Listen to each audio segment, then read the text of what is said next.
যদি তুমি এটা জানতে চাও যে তুমিও কি সেই সৌভাগ্যবান যার পরীক্ষা আল্লাহ শীঘ্রই শেষ করে গায়েব থেকে অবাক করা গুণের নিশানি পাঠাতে চলেছেন, আর তোমার জীবনের সমস্ত বাধাকে সরিয়ে অগণিত খুশি তোমার তকদিরে দিতে চলেছেন,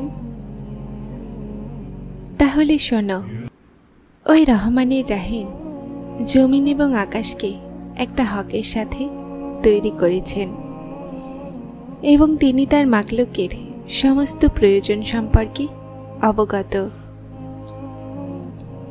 আল্লাহ নিজেই কোরআনে বলেছেন, বলে দিন তোমরা যদি মনের কথা গোপন করে রাখো অথবা প্রকাশ করে দাও, আল্লাহ সেই সবই জানতে পারেন। আর আসমান ও জমিনে যা কিছু আছে সে সবও তিনি জানেন। আল্লাহ সর্ববিষয়ে সর্বশক্তিমান। জ্ঞানীদের জন্য এই কথাগুলোতে রয়েছে শিফা। আর যদি আজ তোমার জীবনে কোনো কষ্ট থাকে অথবা যে অন্যায় তোমার সাথে হচ্ছে আর কোনোভাবেই তোমার পরীক্ষা শেষ হচ্ছে না, তাহলে এই দুইটি কথা অবশ্যই জেনে নাও। একদিকে তোমার ব্যর্থতা আর অন্যদিকে মঞ্জিলে পৌঁছাতে না পারা। অনেক সময় তোমার পথে অনেক ধরনের সমস্যা এনে দাঁড় করায়। জেনে রাখো, নৌকা যেভাবে পাড়ে ভিড়ে সুরক্ষিত তো থাকে কিন্তু কোনো গন্তব্য নেই, ঠিক তেমনি তুমি তোমার উদ্দেশ্যকে ভুলে তোমার রাস্তাকে হারিয়ে ফেলো, যার কারণে তোমার জীবনের নৌকাও মাঝ নদীতে গন্তব্যহীনভাবে হারিয়ে যায়। আল্লাহ তাআলা নিজেই কোরআনে তোমাকে এটার জবাব দিচ্ছেন। তুমি কি দেখনি আল্লাহর সমুদ্রকে তোমার কল্যাণে নিয়োজিত করেছেন, যাতে তার আদেশে তাদের নৌযানসমূহ চলাচল করতে পারে এবং যাতে তোমরা তার অনুগ্রহ সন্ধান করতে পারো ও তার প্রতি কৃতজ্ঞ হও।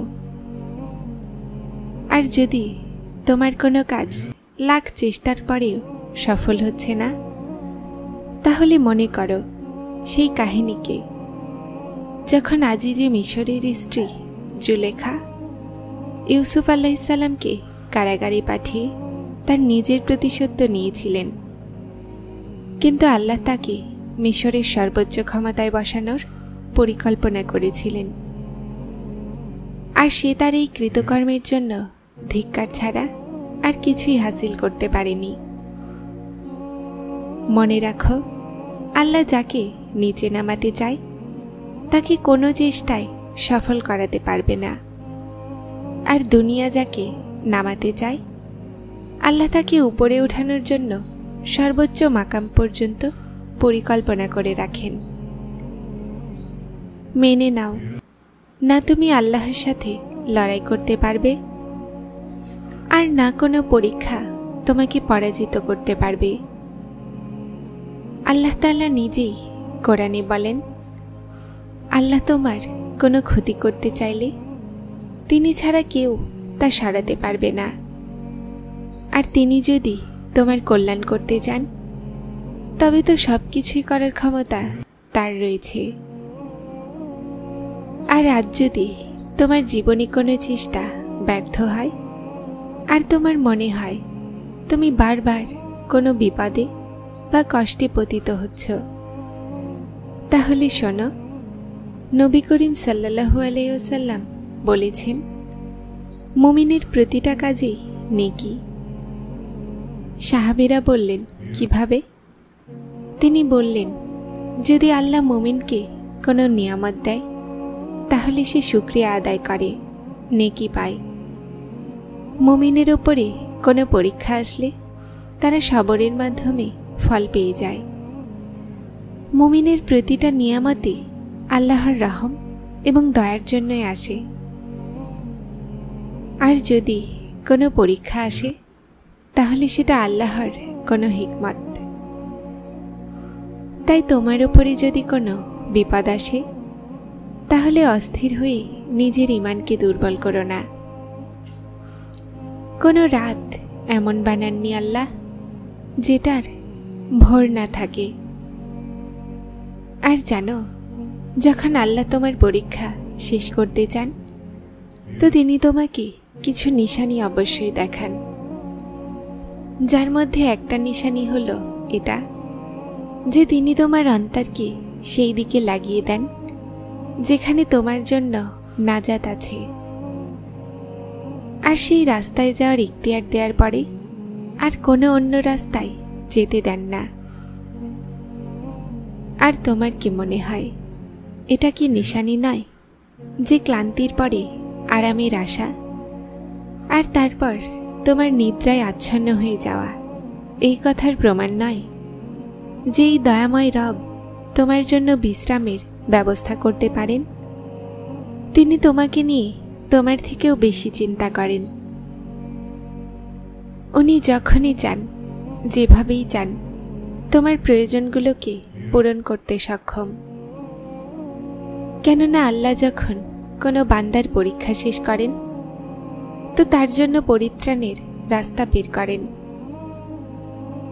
কোরআন বলে যে আর তার নিশানির মধ্যে আছে তোমার রাতে আর দিনে বিশ্রাম করা আর তোমার তার ফজলকে তলাশ করা। আর যদি তুমি গায়েবী সাহায্যের তলাশে আছো তাহলে শোনো, তোমার রাস্তা যখন দৃশ্যমান হয়, যে যখন তুমি নিজেকে খোঁজার জন্য আল্লাহর রাস্তায় চলো তখন আল্লাহ তোমাকে তার গায়েবী সাহায্যের মাধ্যমে সেই সফলতা দান করেন যা তোমার জীবনকে খুশিতে ভরিয়ে দেয়। মনে রেখো, সৃষ্টিকর্তা সবকিছু দেওয়ার জন্যই সৃষ্টি করেছেন।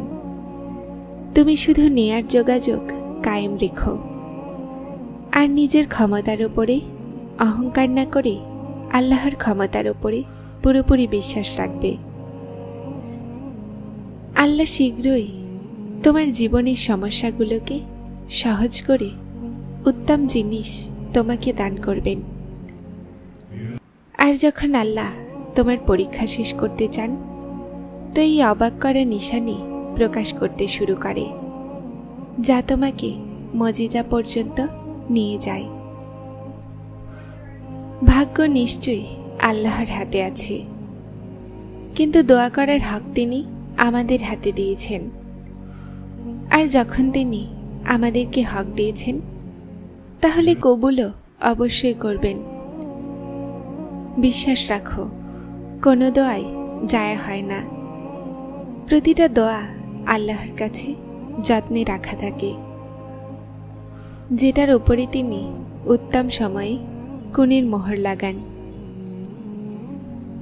মনে রেখো, আল্লাহ খালি হাতে ফেরানোর জন্য তো আর তোমাকে তার দরজায় নিয়ে যাননি। দোয়ার মাধ্যমে তো পাহাড়ও খণ্ড বিখণ্ড হয়ে যায়। দেখে নিও তিনি কোন বলবেন, আর জলদিই বলবেন। তাহলে তার কোণে হতাশ হও না। ভাবো তিনি কতটা ভালোবাসতে পারেন যিনি মাকে বানিয়েছেন। মায়ের দোয়ার তো পুরো দুনিয়া এক হয়েও মোকাবেলা করতে পারবে না, কেননা মায়ের দোয়া ভাগ্যকে ঘুরিয়ে দেয়। আর যা নসিবের মাধ্যমে পাওনি, দেখে নিও একদিন তুমি সেটাও পেয়ে যাবে। তোমার ভাঙা হৃদয়ের চিন্তা করো না। যিনি এই হৃদয়কে বানিয়েছেন তিনি এই হৃদয়কে ঘুরিয়েও দিতে পারেন আর জুড়েও দিতে পারেন। এটা ভেবো না যে আল্লাহ তোমার দোয়াকে রদ করে দিয়েছেন। তিনি তোমার সব দোয়াকে শুনে নিয়েছেন। উনি শুধু দেওয়ার একটা সময় নির্দিষ্ট করে রেখেছেন।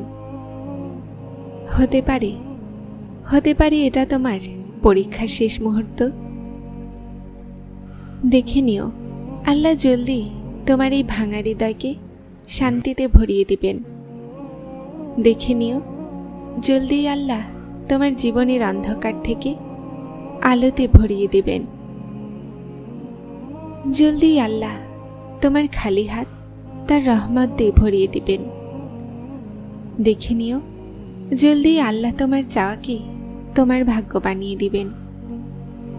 আল্লাহ তোমার অসম্ভব দোয়াতে কোন বলে দিবেন। যিনি তকদির নিয়েছেন তার কাছে তকদির বদলানোরও এখতিয়ার আছে। অসম্ভব শুধু তোমার জন্য। আল্লাহ তো সমস্ত অলৌকিকতা করতে সক্ষম। যারা চ্যানেলটিতে নতুন এসেছেন তারা সাবস্ক্রাইব করে হেদায়েতের সাথে থাকুন। আসসালামু আলাইকুম।